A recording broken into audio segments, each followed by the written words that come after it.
Hi hello എല്ലാവർക്കും നമസ്കാരം. Big boss മോളിവുഡിലേക്ക് ഏവർക്കും സ്വാഗതം. ഈ ചാനൽ ആദ്യമായി കാണുന്നവരാണെങ്കിൽ ചാനൽ സബ്സ്ക്രൈബ് ചെയ്ത് ലൈക്ക് ചെയ്ത് ഷെയർ ചെയ്ത് കമൻറ്റ് ചെയ്യാൻ മറക്കരുത്.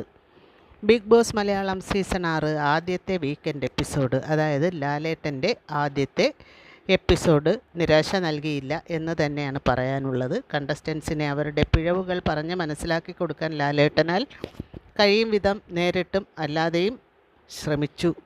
രതീഷ് ഒഴികെയുള്ള മറ്റ് കണ്ടസ്റ്റൻസിന് ഇന്നാണ് സംസാരിക്കാൻ അവസരം കിട്ടിയത് എന്ന് പോലും തോന്നി. ബിഗ് ബോസ് മലയാളം സീസൺ 6 കുറിച്ചല്ലെങ്കിൽ ബിഗ് ബോസ് എന്ന ഷോയെക്കുറിച്ച് ഓരോ കണ്ടസ്റ്റൻസിൻ്റെയും അഭിപ്രായം ആരായുന്നതിന് മുൻപ് നിങ്ങൾ പരസ്പരം മനസ്സിലാക്കിയിട്ടുണ്ടോ എന്നാണ് ലാലേട്ടൻ അന്വേഷിച്ചത്. അതായത് തമ്മിൽ ആരാണെന്ന് പോലും മനസ്സിലാക്കാൻ ഒരു അവസരം പോലും ഇല്ലാതെ വന്ന അന്ന് മുതൽ വഴക്ക് കൂടുകയാണ് എന്നാണ് ലാലേട്ടൻ ഉദ്ദേശിച്ചത്. അത് കണ്ടസ്റ്റൻസിന് എത്ര പേർക്ക് മനസ്സിലായി എന്നൊക്കെയുള്ള കാര്യം ഇനി വരും എപ്പിസോഡുകളിൽ വേണം മനസ്സിലാക്കാൻ. ശരിയാണ്, അവർ വന്ന് പരസ്പരം ഒന്ന് പരിചയപ്പെടുകയോ പേര് പോലും ചോദിക്കുകയോ ചെയ്യുന്നതിന് മുൻപ് വന്ന് ബിഗ് ബോസ് വീടിനകത്തേക്ക് കാല് കുത്തിയതും തുടങ്ങി ബഹളം, വഴക്ക് കൂടിയാൽ മാത്രമേ അവിടെ നിലനിൽക്കാൻ സാധിക്കൂ, അല്ലെങ്കിൽ കപ്പടിക്കാൻ സാധിക്കൂ എന്നുള്ള മിഥ്യാധാരണയുമായി എത്തിയവരാണ് കണ്ടസ്റ്റൻസ് എന്ന് മനസ്സിലായ കാര്യമാണ്. പ്രത്യേകിച്ച് രതീഷ് വഴക്കിലേക്ക് അങ്ങ് നീങ്ങിയപ്പോൾ എല്ലാ പേരും ആ വഴി തന്നെ പിന്തുടർന്നു.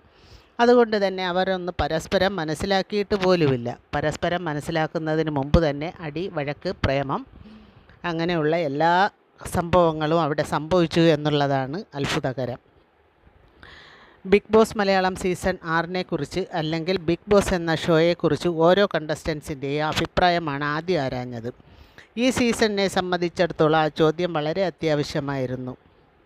കാരണം ബിഗ് ബോസ് മലയാളം സീസണിൽ വന്ന ഭൂരിഭാഗം പേരും ഈ ഷോയെക്കുറിച്ച് ചില മിഥ്യാധാരണകളോടെയാണ് എത്തിയത് എന്നാണ് അവരുടെ ഈ 5 ദിവസത്തെ പ്രകടനം കൊണ്ട് മനസ്സിലാക്കാൻ സാധിച്ചത്. അതുകൊണ്ട് തന്നെ വളരെ പ്രസക്തമായിരുന്നു ആ ചോദ്യം. മിക്കവാറും എല്ലാ പേരുടെയും മറുപടി കേട്ടപ്പോൾ ബിഗ് ബോസ് ഷോയെക്കുറിച്ച് കുറേയൊക്കെ മനസ്സിലാക്കി, അതായത് അവർ അവരുടേതായ രീതിയിൽ മനസ്സിലാക്കി വന്നിരിക്കുകയാണ് എന്നാണ് മനസ്സിലാക്കിയത്. ഇതുവരെ കാണിച്ചതൊക്കെ അഭിനയമായിരുന്നു എന്നും കുറേ മനസ്സിലാക്കാൻ സാധിച്ചു. അടുത്ത സെക്ഷനിൽ ലാലേട്ടൻ ഉന്നയിച്ചത് പ്രേക്ഷകർ നിങ്ങളെ കുറിച്ച് എന്ത് ആവും മനസ്സിലാക്കിയിരിക്കുക എന്നാണ് നിങ്ങൾ കരുതുന്നത് എന്നാണ്.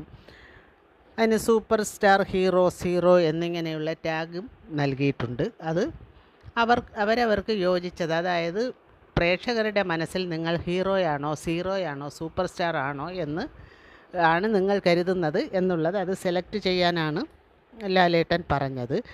പലരും അതും ആ സമയത്തും അവിടെ മറ്റെന്തൊക്കെയോ പറയാനാണ് ശ്രമിച്ചത് എന്ന് തോന്നി. പക്ഷേ ലാലേട്ടൻ അതിനെ ശരിയായ ദിശയിലേക്ക് തന്നെ കൊണ്ടുപോവുകയും ഓരോരുത്തരായി വന്ന് അവരവർക്കനുസരിച്ച് ടാഗ് ലൈൻ എടുക്കുകയും ചെയ്യുന്നു. ഹീറോ എന്ന സ്ഥാനം വേണ്ട എന്നും രതീഷ്, ലാലേട്ടൻ പറഞ്ഞതനുസരിച്ച് ഞാനൊരു സീറോയാണ് എന്നാണ് രതീഷ് വന്ന് സീറോ എന്ന ടാഗ് ലൈൻ എടുത്തപ്പോൾ പറഞ്ഞത്. അതിനെ ലാലേട്ടൻ ഖണ്ഡിക്കുകയുണ്ടായി. ഞാൻ എന്ത് പറഞ്ഞു എന്ന് ചോദിച്ച്. അപ്പോൾ എന്തായാലും രതീഷിൻ്റെ പ്രവർത്തികൾ അല്ലെങ്കിൽ രതീഷിൻ്റെ ഗെയിം നേരായ മാർഗത്തിലല്ല എന്ന സൂചന ലാലേട്ടൻ പലതരത്തിൽ നൽകുന്നുണ്ടായിരുന്നു. രതീഷ് അതെങ്ങനെ എടുത്തു എന്നുള്ള കാര്യം ഇനിയേ അറിയാൻ സാധിക്കുകയുള്ളൂ. പക്ഷേ ഇനി അവിടെ നിൽക്കാൻ രതീഷിന് ചാൻസ് ഉണ്ടോ എന്നുള്ള കാര്യവും നാളത്തെ എപ്പിസോഡിൽ മാത്രമേ മനസ്സിലാക്കാൻ സാധിക്കുകയുള്ളൂ. സുരേഷ് മേനോൻ, ശരണ്യ, ഋഷി എന്നിവർ സൂപ്പർ സ്റ്റാർ എന്ന പദവി എടുത്തപ്പോൾ ഹീറോ ആണ് സിജോ എടുത്തത്. അതിന് കാരണമായി സിജോ പറഞ്ഞത് ലാലേട്ടൻ ആദ്യ ഹീറോ ആയാണ് വന്നത്, പിന്നീടാണ് സൂപ്പർ സ്റ്റാർ ആയത്. അതുപോലെ ഞാനും ഇപ്പോൾ ഹീറോയാണ്, ഇനി സൂപ്പർ സ്റ്റാർ ആകും എന്നാണ്. എന്തായാലും നല്ലൊരു റിപ്ലൈ ആയി തോന്നി. ശ്രീരേഖ ഹീറോയെ തിരഞ്ഞെടുത്തപ്പോൾ യമുന റാണി സൂപ്പർ സ്റ്റാർ തിരഞ്ഞെടുത്തു. എല്ലാ കാര്യങ്ങളിലും ഞാൻ ഇടപെടുന്നുണ്ട്, ഇവിടുത്തെ എല്ലാ വഴക്കുകളും സോൾവ് ചെയ്യാൻ ഞാൻ ശ്രമിച്ചു, എല്ലാം ഞാൻ ഇടപെട്ട് സോൾവ് ആക്കിയിട്ടുണ്ട് എന്നൊക്കെ യമുന റാണി ഇത്തിരി തലക്കനത്തോടെ തന്നെ പറയുകയുണ്ടായി. പക്ഷേ യമുനയുടെ ഇടപെടൽ പലപ്പോഴും ഓവറായിരുന്നു എന്ന് മാത്രം. എല്ലാം ആജ്ഞാപനമായിരുന്നു. ഒരുപക്ഷെ പവർ ടീമിൻ്റെ പവർ ആജ്ഞാപനത്തിലൂടെ മാത്രമേ കാണിക്കാൻ സാധിക്കൂ എന്നുള്ള യമുനയുടെ തെറ്റിദ്ധാരണ ആയിരുന്നിരിക്കാം. പക്ഷേ അതിലൊന്നും ആരും അപ്പോൾ ഇടപെട്ട് കണ്ടില്ല. ജാൻമണി സൂപ്പർ സ്റ്റാർ എന്ന പദവിയാണ് തിരഞ്ഞെടുത്തത്. അതിനെ ഗബ്രി കൈയടിച്ച് ശരിവയ്ക്കുകയും ചെയ്തു. ജാൻമണി ഒരു സൂപ്പർ സ്റ്റാർ തന്നെയാണ് എന്ന് ഗബ്രി ഉറപ്പിച്ചു.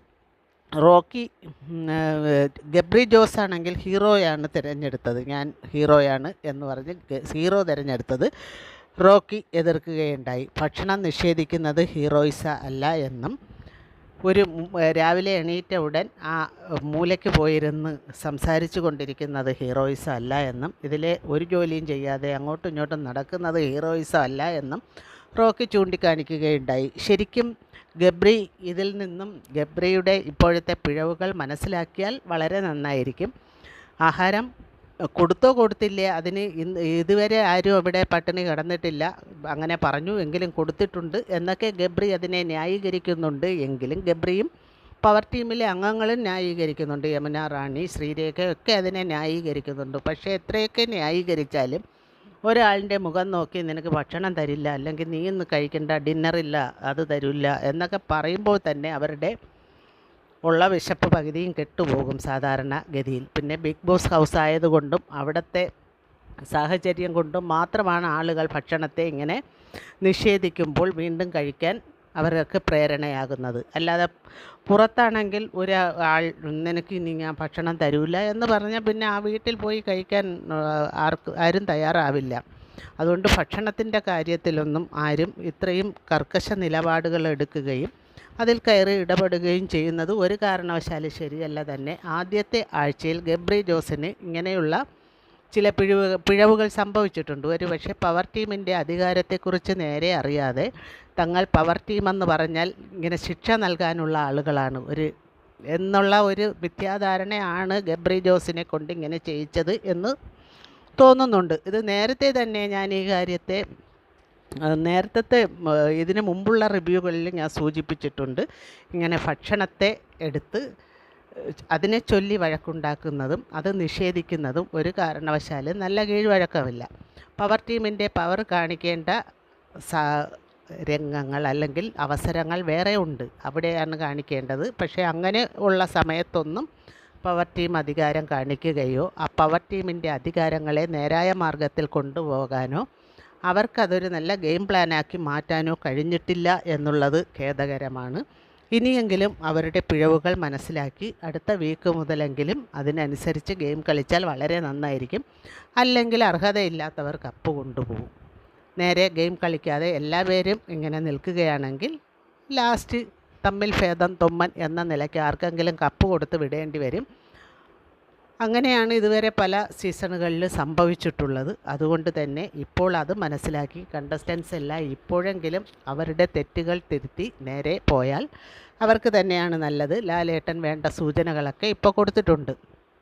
ആദ്യത്തെ ആഴ്ചയിൽ തന്നെ ലാലേട്ടൻ ഇത്രയും സ്ട്രോങ് ആയി പറയാൻ കഴിഞ്ഞ ഒരു സീസൺ വേറെ ഒന്നും ഉണ്ടായിരുന്നില്ല എന്ന് തന്നെ പറയാം. രതീഷ് ആ സമയത്ത് എണീറ്റ് യമുന റാണി ആഹാരം നൽകിയില്ലെന്നും അതുകൊണ്ട് യമുന റാണി സൂപ്പർ സ്റ്റാർ പദവിക്ക് അർഹയല്ലെന്നും ആ സമയത്ത് ഗബ്രിയെക്കുറിച്ച് റോക്കി പറയുമ്പോഴാണ് രതീഷ് എണീറ്റ് പറയുന്നത്. അപ്പോൾ തന്നെ ലാലേട്ടൻ ചോദിക്കുന്നുണ്ട്, ഇത് നേരത്തെ പറയാത്തത് എന്താ എന്ന്. ഞാൻ പറഞ്ഞില്ല എന്ന് മാത്രമാണ് രതീഷിൻ്റെ മറുപടി. പക്ഷേ പറയേണ്ട കാര്യങ്ങൾ പറയേണ്ട സമയത്ത് പറഞ്ഞില്ലെങ്കിൽ പല അബദ്ധങ്ങളും സംഭവിക്കും. അതുകൊണ്ട് രതീഷായാലും മറ്റ് കണ്ടസ്റ്റൻസ് ആയാലും ഇനിയുള്ള ദിവസങ്ങളിലെങ്കിലും പറയേണ്ട സമയത്ത് പറയുകയും ചെയ്യേണ്ട കാര്യങ്ങൾ യഥാസമയത്ത് ചെയ്യുകയും ചെയ്തില്ലെങ്കിൽ നിങ്ങളുടെ അവസരം തന്നെയാണ് നഷ്ടപ്പെടുന്നത്. അവിടെ അതൊരു ഗെയിം ഷോയാണ്. അതുകൊണ്ട് തന്നെ ഗെയിമിനെ ശരിയായ രീതിയിൽ മനസ്സിലാക്കി ശരിയായ റൂട്ടിൽ പോയില്ലെങ്കിൽ അമ്പേ പരാജയമായിരിക്കും. ഇത് നല്ലൊരവസരമാണ്, അത് മനസ്സിലാക്കി മുന്നോട്ട് പോവുക.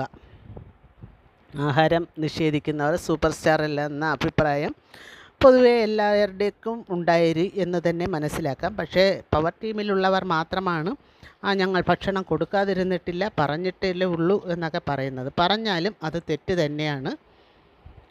ഭക്ഷണം തരില്ല എന്നുള്ള ഭീഷണി ഗബ്രിയിൽ നിന്നും ഉണ്ടായത് ശരിയല്ല എന്ന് തന്നെയാണ് ഇപ്പോഴും പറയാനുള്ളത്.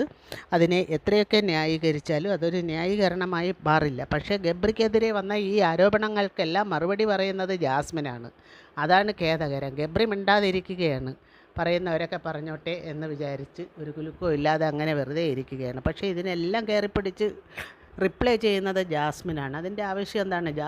ജാസ്മിന് വേണ്ടി കളിക്കാൻ പോയതല്ലേ, പിന്നെ ഗബ്രിയുടെ ചോട് പിടിച്ച് എന്തിനാണ് ഇങ്ങനെ ബഹളം വയ്ക്കുന്നത് എന്ന് മനസ്സിലാക്കുന്നില്ല.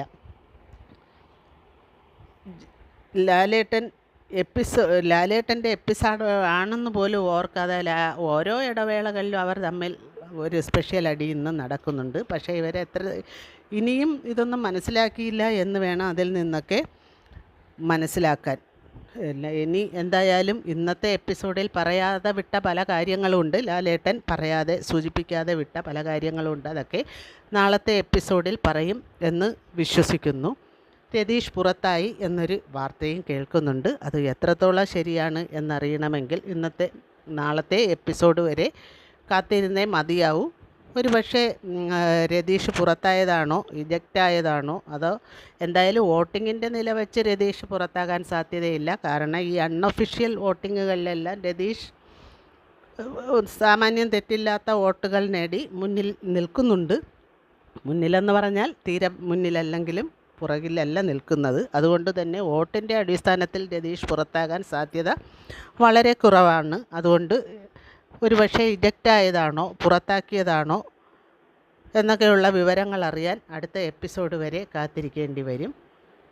രതീഷ് പുറത്തായെങ്കിലും അതിൽ തെറ്റ് പറയാൻ സാധിക്കില്ല. കാരണം ഒരു പുതിയ സ്ഥലത്തേക്ക് വന്ന് കാല് കുത്തുന്നതിന് മുമ്പ് ലാലേട്ടൻ പറഞ്ഞതുപോലെ ആരെയും പരിചയപ്പെടുന്നതിന് മുമ്പ് ആരാരാണ് എന്നൊന്നും അറിയുന്നതിന് മുമ്പ് തന്നെ ഇങ്ങനെ ബഹളം വയ്ക്കാൻ വേണ്ടി മാത്രം, അല്ലെങ്കിൽ മറ്റുള്ളവരെ ഇൻസൾട്ട് ചെയ്യാൻ വേണ്ടി മാത്രം ഗെയിം ഷോ ആയാലും അത് നിൽക്കുന്നത് ശരിയല്ല തന്നെ. അതുകൊണ്ട് പുറത്താക്കിയെങ്കിൽ പോലും അതിൽ വലിയ അത്ഭുതമൊന്നുമില്ല. എത്ര നല്ല ഗെയിമറെന്ന് പറഞ്ഞാലും എന്തൊക്കെ നല്ല ക്വാളിറ്റീസ് ഉണ്ടെന്ന് പറഞ്ഞാലും വിഷം അല്പം മതി പാലിൽ ചേർത്താൽ എന്താണ് ആ പാല് പിന്നെ ഉപയോഗിക്കാൻ കൊള്ളില്ല. അതുകൊണ്ട് തന്നെ രതീഷിനെ പുറത്താക്കിയാലും തെറ്റ് പറയാനൊന്നും പറ്റില്ല. അത് രതീഷ് തന്നെ ചോദിച്ചു വാങ്ങിയ ഗിഫ്റ്റാണ് എന്ന് മാത്രമേ പറയാൻ സാധിക്കുകയുള്ളൂ. രതീഷ് കുറച്ചുകൂടി ശ്രദ്ധിച്ച് കളിച്ചിരുന്നു എങ്കിൽ ഫൈനൽ 5 വരെ പോയി വേണമെങ്കിൽ കപ്പ് പോലും വാങ്ങാൻ സാധ്യതയുള്ള ഒരു കണ്ടസ്റ്റൻ്റ് ആയിരുന്നു രതീഷ്. പക്ഷേ രതീഷിൻ്റെ തന്നെ പിടിപ്പുകേട് കൊണ്ട് അതെല്ലാം നഷ്ടപ്പെടുത്തുകയാണ് ഉണ്ടായത് എന്ന് മാത്രമേ പറയാൻ സാധിക്കൂ. ഈ വീഡിയോ ഇവിടെ അവസാനിപ്പിച്ച് വിട പറയുന്നു. മറ്റൊരു വീഡിയോയുമായി വീണ്ടും കാണാം. നന്ദി, നമസ്കാരം.